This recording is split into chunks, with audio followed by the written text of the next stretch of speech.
Uncommon food বিডির পক্ষ থেকে আপনাদের শুভেচ্ছা জানাই। সবাই কেমন আছেন? আশা করি ভালো আছেন। আজকে আমি আপনাদেরকে রান্না করে দেখাবো। সেটা হচ্ছে, আমরা অনেকেই রাত্রে ভাত বেঁচে গেলে পরের দিন সকালে সে ভাত কি করব বুঝতে পারি না। আমরা সেই ভাত দিয়ে একটা রেসিপি তৈরি করতে যাচ্ছি। আপনারা সেই ভাত ফ্রিজে রেখে পরের দিন সকালে 3টা ডিমের মাধ্যমে একটি সুন্দর রেসিপি করতে পারেন। আর সেই রেসিপি আমি আজকে আপনাদেরকে শেখাতে যাচ্ছি। সেটা কিভাবে করব সেটা জানতে হলে অবশ্যই পুরো ভিডিওটি না টেনে দেখতে থাকুন। আর যারা এখন আমার এই চ্যানেলটিকে সাবস্ক্রাইব করেন না, প্লিজ এক্ষুনি সাবস্ক্রাইব করুন। আমি এখানে 1 বাটির মতো ভাত রেখেছি, রাতের অবশিষ্ট ভাত, আর 3টা ডিম আমি ভেঙে রেখেছি। এবার আমি আরও কি প্রস্তুত প্রণালী রেখেছি সেগুলো আপনাদের একবার করে দেখিয়ে দেব। এখানে আমি কাঁচামরিচ কুচি করে রেখেছি, রসুনের কোয়া, পেঁয়াজ, টমেটো আর বীজ রেখেছি। এখানে 1 চামচ চিনি রেখেছি, ধনিয়ার গুঁড়ো, লবণ, একটি তেজপাতা, দারুচিনি, ছোট এলাচ আর লবঙ্গ রেখেছি 2টা। এবার আমি রান্নাতে চলে যাব। রান্না শুরু করার আগে আর একটা কাজ আমাদের রয়ে গেছে, সেটা হচ্ছে এই ডিমের অংশ থেকে মানে কুসুম উঠিয়ে নেব, আর সাদা অংশ আলাদা থাকবে। এবার আমি সাদা অংশ সরিয়ে ফেলব। আর এবারে আমি ভাতের সঙ্গে এই হলুদ অংশটি ভালোভাবে মেখে নেব।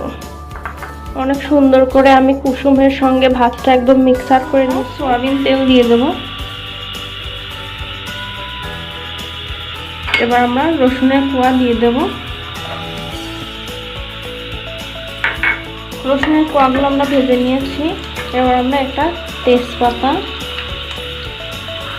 দারুচিনি আর ছোট এলাচ আর 2টা লবঙ্গ দিয়ে দিলাম। এবার আমরা পেঁয়াজ কুচি দিয়ে দিলাম। দেখুন পেঁয়াজটা আমাদের অনেক সুন্দর ভাজা হয়ে গেছে। এবার আমরা সবজিগুলো, প্রথমে কাঁচামরিচ দিয়ে দেব। কাঁচামরিচ দিয়ে দিলাম। এবার আমরা সবজিগুলো দিয়ে দেব। এখানে আমরা 1/2 চামচের মতো ধনিয়ার গুঁড়া দিয়ে দেব,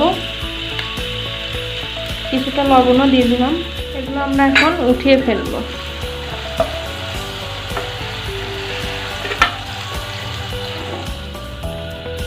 এবার আমি কুসুম দিয়ে ভাত মাখানো ছিল সেগুলো দিয়ে দেব। সুন্দর করে নেড়ে চেড়ে ভেজে নেব, নাহলে কিন্তু জমাট বেঁধে যাবে, ভালো হবে না। আর এটা একদম একটা হয়ে যাবে, সেভাবে ভেজে নেব। আমি তো এভাবে উল্টে পাল্টে নেব। অনেক সুন্দর করে ভাজি হয়ে গেছে, দেখেন একটার গায়ে আর একটা লাগছে না। এবার আমরা ডিমের সাদা অংশ দিয়ে দেব।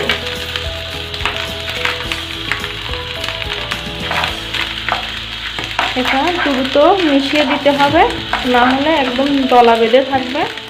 অনেক সুন্দর করে সাদা অংশটুকু দেখেন কি সুন্দর মিশিয়ে ফেলেছি আমি, অনেক সুন্দর করে। এবার আমরা এগুলো ভেজে রেখেছিলাম যে সেগুলো দিয়ে দেব।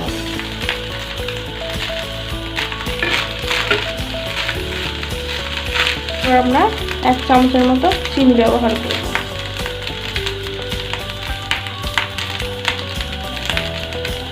আপনারা কেউ চাইলে নাও ব্যবহার করতে পারেন। তৈরি হয়ে গেছে আমাদের রাত্রে বেঁচে থাকা ভাত দিয়ে আমি রান্না করেছি।